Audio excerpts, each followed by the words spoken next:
The following program is underwritten by the Nevada Irrigation District. Since 1921, providing clean and healthy drinking and irrigation water to more than 24,000 homes, farms, schools, and businesses in Nevada and Placer counties.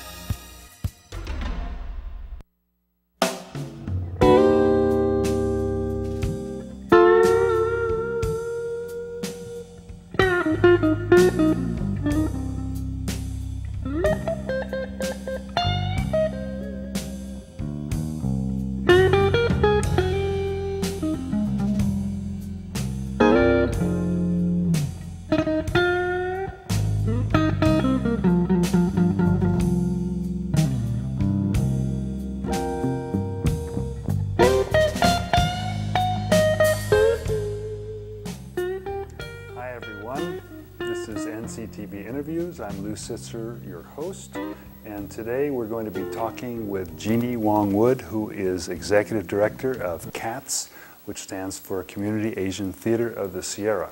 Welcome, Jeannie. Thank you. I'm pleased to be here. You've been on our show before. Yes, I have. And it's always been great because C.A.T.S is doing such phenomenal things. Thank you.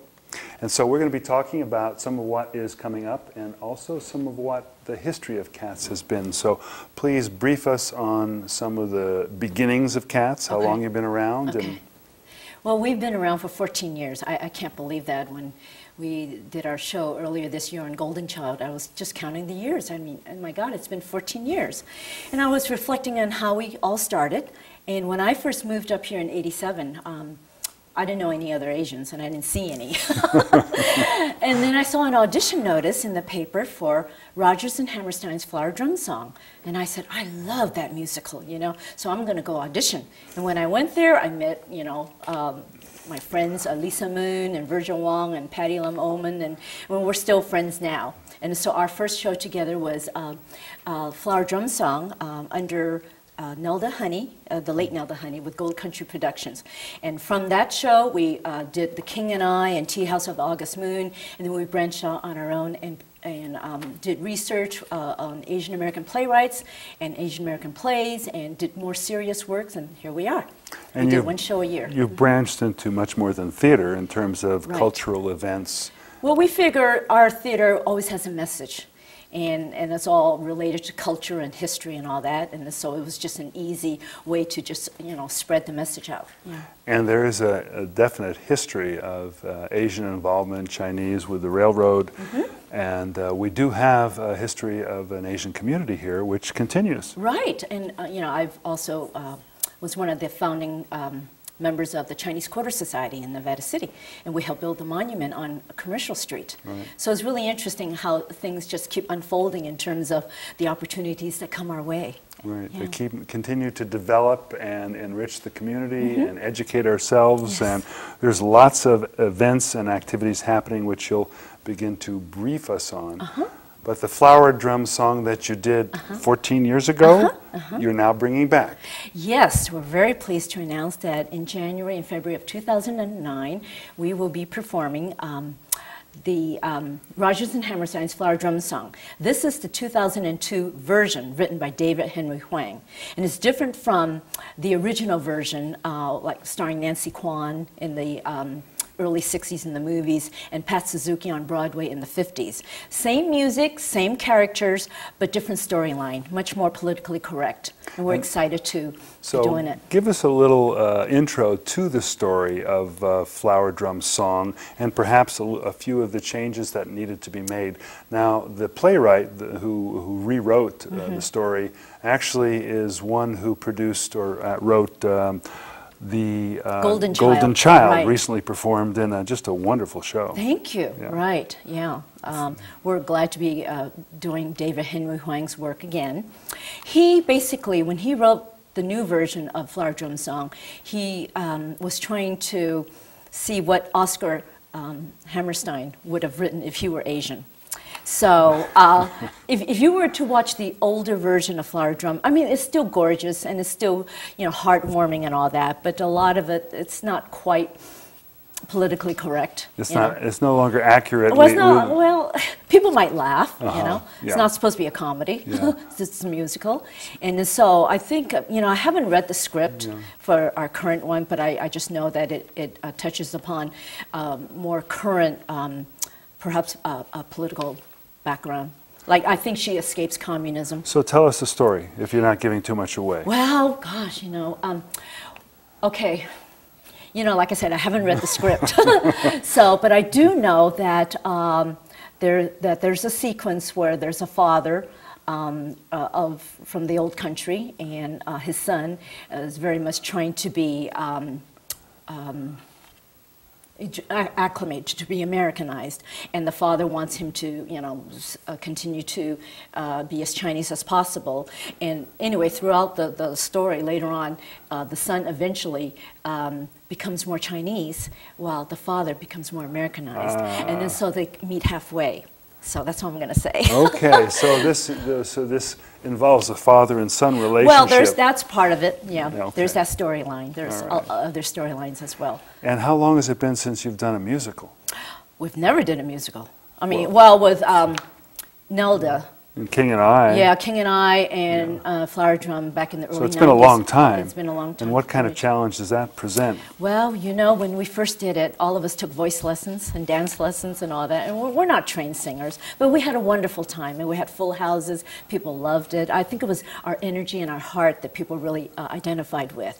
And right now with this show, we're happy to say that we have Michael Baranowski as our director, and Ken Harden as our music director, and George Jane as our choreographer, and we have Dennis Dusing as our set designer, and Savon LeBlanc as our costumer, and Sarah Quay as our hair and makeup designer. So this so we has have grown. a great crew, and Chris Getsky as well as our lighting designer. Yeah. So this has grown to be a real production. Right, and we're so excited to be collaborating with these wonderful artists in our community. So, and you know, I mean, it's such an opportunity to have them teach us. You know, and we always look forward to sharing talents and wisdom. Well, and before we leave Flower Drum Song, you might talk a little bit then about the auditions and when that will happen. Yes, we will be auditioning on July 20th and 21st with callbacks on the 22nd. And it's going to be at St. Joseph's Cultural Center in the Great Hall. And contact Lisa Moon, and she is our artistic director, at 273-6362. Or you can go on our website and there'll be information there about auditions. And we are, all ethnicities will be considered. So, you know, we're here in the whitest county in California. There's not a whole lot of Asians to pick from, so we are considering everyone. Right. Yes. Well, good. Yeah. It looked like there would be about 10 or 12 characters in the play. Right, and then there will be dancers and chorus and ensemble. Chorus. So, yes, so that'll be up to the director on how he wants to do that. So it totally, it's probably will be a big cast, probably at least 20. Yeah. Great. Wonderful. We've done big plays before. They're a lot of work, but they're a lot of fun. You know, everybody supports everyone. Right. Yeah. Well, that's good, and it's more fun that way too, because usually your audience is, you know, that draws friends and family. And, oh yes. But this is, I think C.A.T.S has developed quite a reputation for itself. Thank you. It's a unique organization.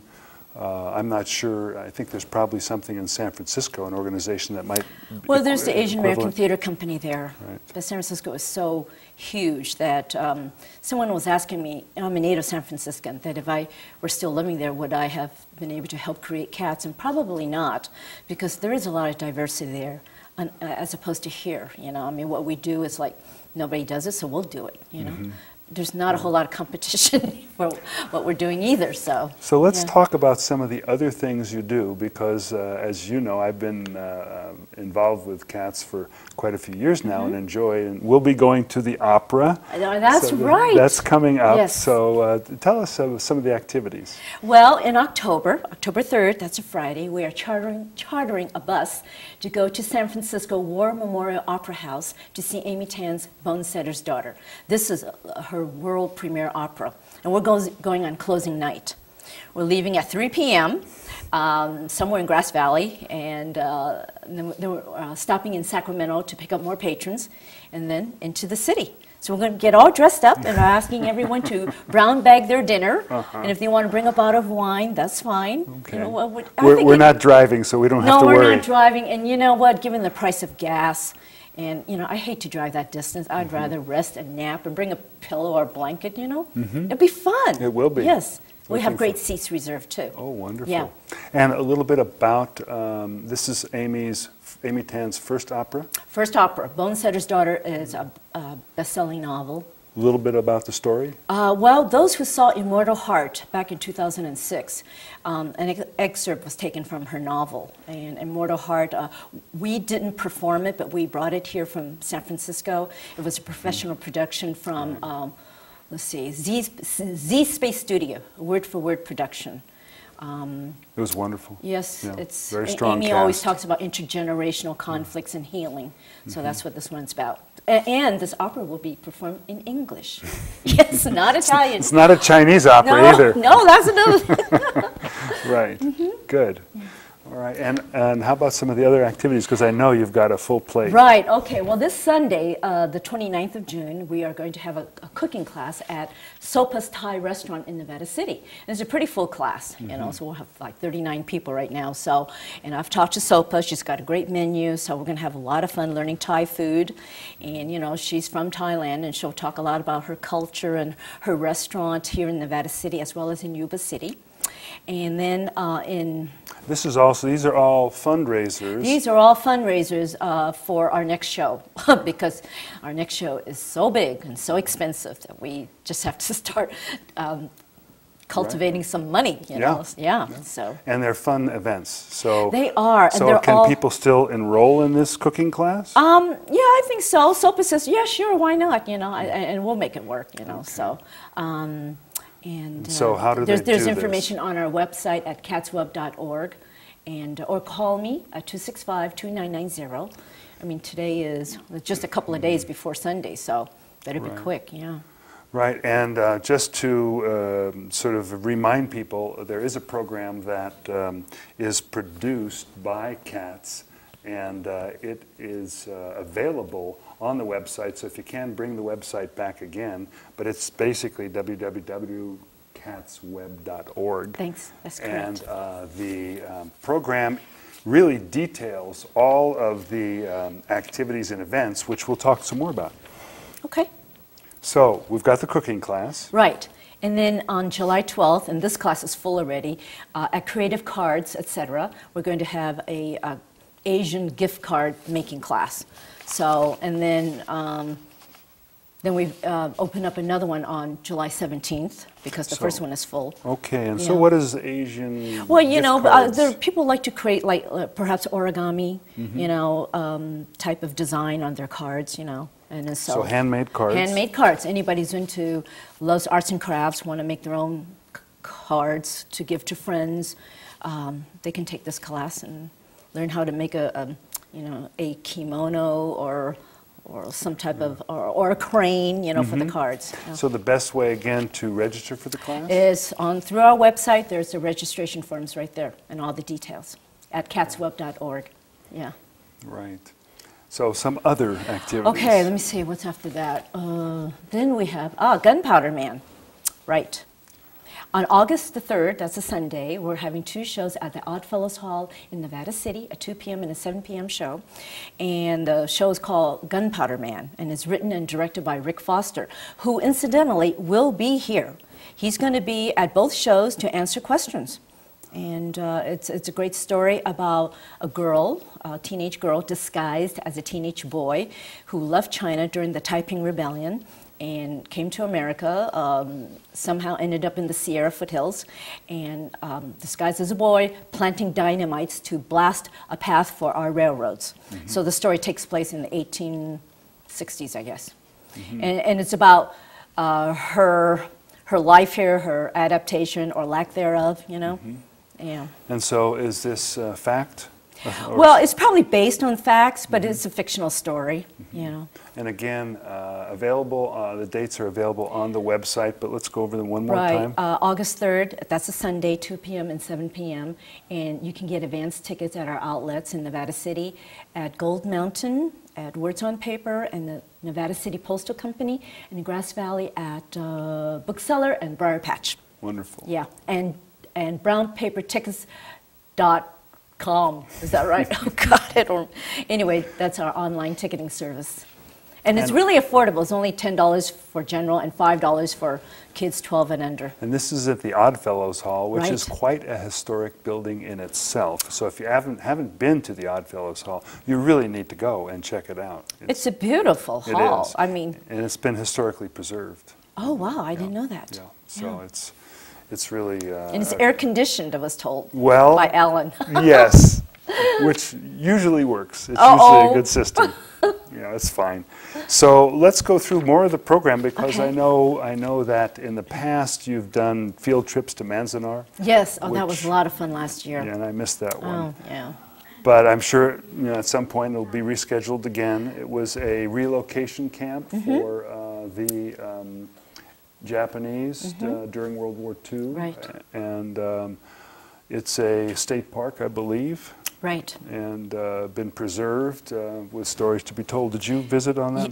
Yes, well, I went on to Manzanar. I put it together, and basically, someday we may even do a play that relates to the internment. Right. So whatever we could do to do research and have it be fun, So, I mean, it wasn't fun. It was very heartwarming. There are many stories that have been written about Manzanar. Right. In fact, there was one required that we taught in high school in history class that students needed to be aware of Manzanar as part of our history. That's right. Yeah, I important think part. Farewell to Manzanar is Farewell to one of Manzanar. the novels that have been read. I'm by- surprised it hasn't been turned into a play or a movie. Well, you know what? I think there's something there with that. Yeah. Somebody's working on it. Yes. Okay, good. And you've had so many sessions. I know you've got more coming up. Now you've had the Make an Asian Teapot already. Yes. Oh, my teapot is gorgeous. I should have brought it in. And I've never done ceramics before, and that one was a lot of fun. And in talking with Paul Harar, he's the arts liaison with the Nevada County Superintendent of Schools, and I think the Mud Hut is sort of related or associated with the Superintendent of Schools. We will Right. probably be setting up more ceramic classes. Wonderful. Maybe make a sake set or sushi plates. And there is something about sake Right, sushi tour and yes. sushi making. Right. We're chartering a bus to go to Folsom to visit Geikakan Sake. And this is a brewery in Folsom, and they make award-winning sake. And we're going to have a sushi class there as well. So, and our school bus is our designated drivers. And it's fun. We did it last year. Then we made tons of sushi, and we kept sipping sake, imported and domestic sake. And we learned how sake was made and all that. So, and we're having a sushi chef to teach us how to make sushi. So it's an all-day event, leaving at 9 and returning at 4. Well, sake is quite a tradition. I recently returned from Taiwan and China and was introduced to sake. It's very potent and was not prepared. But, but one of the nice things about it is there's no hangover. Oh, great. At least I didn't experience one. Yeah. So anything on the horizon? Anything on the horizon? Well, the auditions. What else? Did I miss anything else? Well, there is, the Eat, Drink, Man, Woman Oh, we already did that one. is a tea ceremony that just happened. Yeah. What was that about? Oh, well, Nico Wu, she's from Taiwan, and she taught a class on Taiwanese cuisine. And then so she talked a little bit about her favorite teas. Basically, we sampled different kinds of teas. And then she had these bamboo leaves. Basically, we made these things, what is called Chinese tamales, using rice and different kinds of ingredients. And we learned how to fold our leaves, our bamboo leaves, and make little tamales. And then we steamed them and ate them. Yeah, and she did a nice chicken dish and a nice seaweed salad dish. And where did that happen? That happened in Grass Valley in someone's home. Yeah.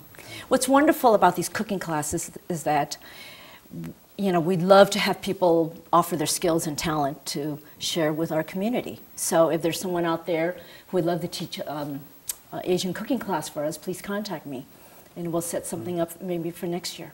Yeah. As you can probably tell, the C.A.T.S organization is active and creative, productive, really doing so many things, and could use support, help, volunteers, people to join in with the work to be done. I know that when the C.A.T.S group came over to our house, when our son came here with the Taiwan Philharmonic Chamber Choir, they performed at the Baga Theater, and also you prepared dinner, lunch, packed lunches for their trips, and it was really wonderful what C.A.T.S did to encourage this performance here. But you also do a summer picnic fundraising party? Well, yeah, our summer picnic has now become a thankathon. It's a way to recognize and honor our volunteers and our donors and our long-term patrons. It's a free event, and that information is also on our website. So, but you need to RSVP, so I know who's coming. So, and when is that? That's September 7th. That's a Sunday this year.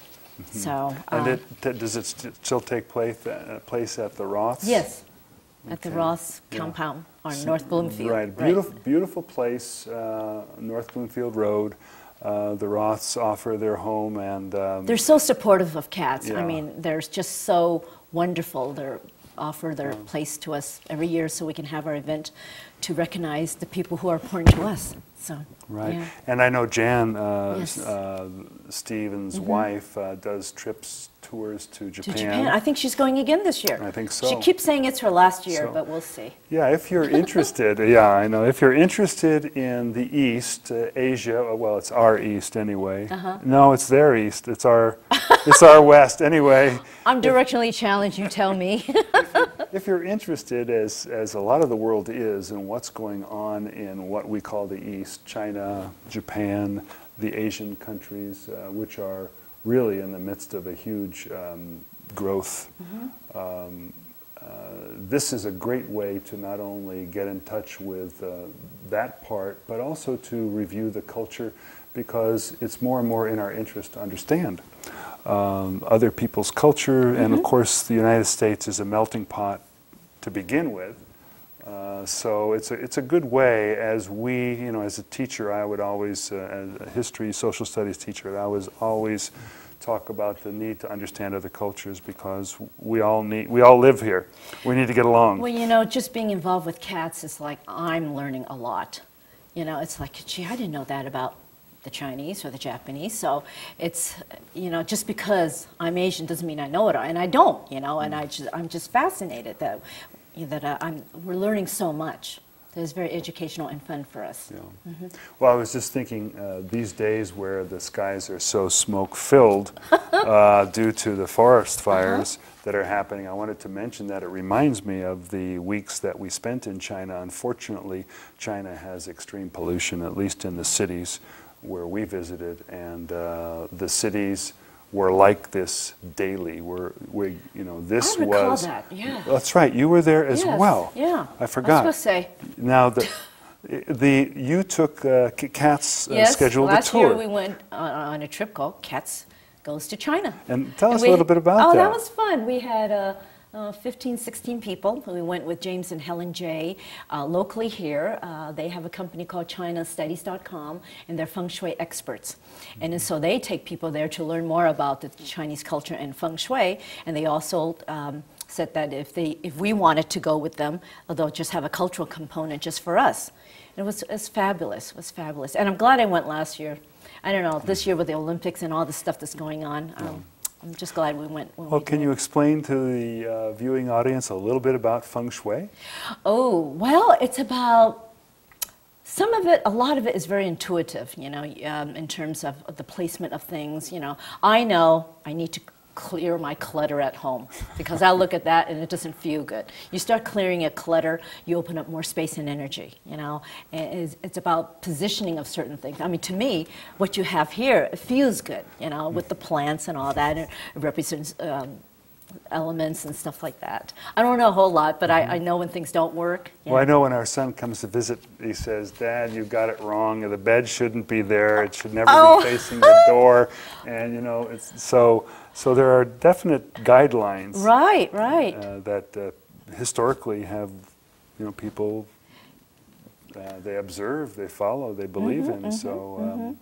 You know, there's a lot to be said for history and what the Chinese have learned over thousands of years. Yeah, and they say it's good to have a mountain behind your house because of the strong backing, and water is always good because of prosperity, I think, the flow.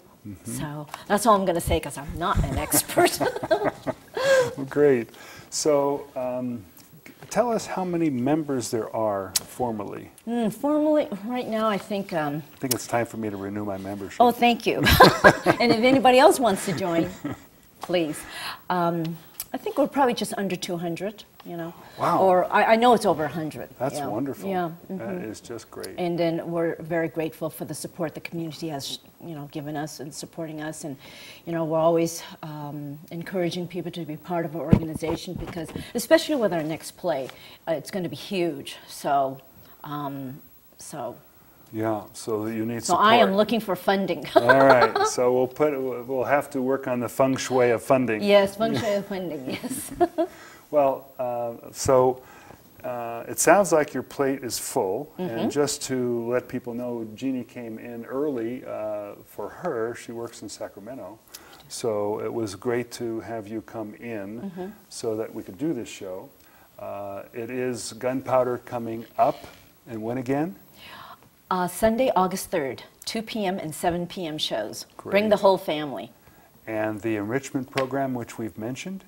Well, the next one is a cooking class this Sunday, June 29th, and then July 12th and July 17th, the Asian gift card making class. And then Gunpowder again is August 3rd, and then we have the opera October 3rd. And our picnic. Auditions for Flower Drum? Right, auditions are July 20th and 21st with callbacks on the 22nd. Now, if all of this is way too much information for you to write down, I don't blame you. So you need to go to the website, which is www.catsweb.org. Right, and then in our website, there'll be specific times for the auditions. Right. So, and I think, It's a yeah. wonderful organization and doing a tremendous amount for our community, and we want to reciprocate. And so I also want you to encourage you to join NCTV as well as C.A.T.S. Yes. As a volunteer, as a member, as a producer of a show. You too can have a show like this. So thanks for watching. I want to particularly thank our volunteer crew, Cassandra Wallstrom, Gail Woodman, Ben Menzies, Marilyn Blom, and Bill Carquest, our engineer. And I'm sure I forgot people, but please continue to watch. Thank you.